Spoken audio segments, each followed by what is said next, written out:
ذیابیطس کے مریضوں میں پیروں کی حفاظت بہت بنیادی اہمیت رکھتی ہے، کیونکہ پیریفرل نیوروپیتھی کی وجہ سے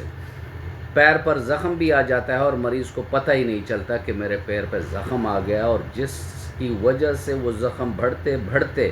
گینگرین پر بات پہنچ جاتی ہے اور پیر کاٹنا پڑ جاتا ہے۔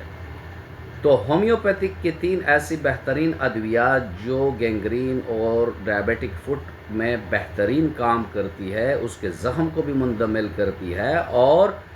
پیر کو کاٹنے سے بھی بچاتی ہے۔ تو اس میں پہلی دوائی جو ہے وہ پائروجینم 1 ہے، اس کو آدھے کپ پانی میں 10 قطرے لیں اور اس کو 1 گھونٹ لیں، 5 منٹ کے بعد دوسرا، 5 منٹ کے بعد تیسرا، یعنی 3 گھونٹ میں آپ نے اس کو ختم کرنا ہے۔ اور